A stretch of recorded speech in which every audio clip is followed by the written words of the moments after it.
one of the things that has been my bent on this whole issue is real estate values. And there's no doubt in my mind, and I'm supported by about 95% of the North Fork area realtors in this. And the ones who don't support us are only for political reasons. We all know that not only fracking and drilling and not only leasing for those purposes, but also just merely the perception that it could happen in this valley is enough to deter interest of prospective buyers in real estate around here. We have all seen that happen from the first day the BLM announced their intent to sell those leases. We saw buyers back away and step aside and go on the sidelines rather than actively pursue buying. So we know for a fact that it will have an effect. And again, the emphasis that I like to make is it's not just the act of drilling. It's just the perception that it could happen, because it spoils the perception of the amenities of this area that are bringing people here. And there are enough people talking about what those amenities are. I don't think I have to elaborate on that, on what this area is about. But that's what's bringing people here now. It's no longer coal mine employment. It never really was coal mine employment. Coal mine employment was important for our economy, but it wasn't what brought people here. People don't come here for jobs. They come here for a lifestyle. And the perception that this could be turned into an area with multiple drill rigs and a lot of truck traffic and polluted water, whether that's a reality or not, whether that's a possibility or not, just the perception of it is what affects real estate values and real estate interest.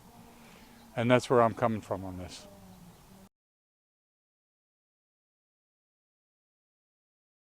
I think the involvement of the local people needs to stay to the same extent that it was. I think the North Fork alternative would be a powerful thing for the BLM to include in their resource management plan. I'm less than optimistic that they will. I think the chances aren't great that will happen. I'm hopeful. I think the legislative approach would be awesome, because it would then become law. We wouldn't have to worry about it ever again. If it goes in the resource management plan, that can get changed down the road. So I'm hopeful that it would go in the resource management plan.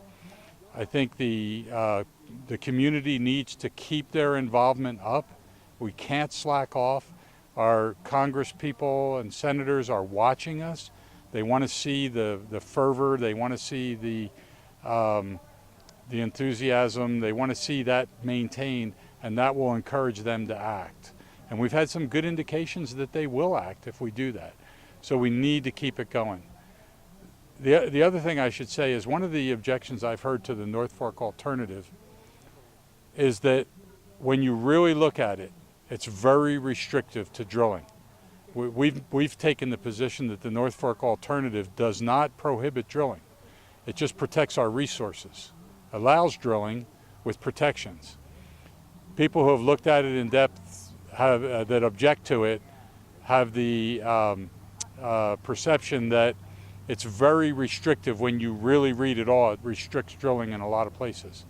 And you know what? That's true.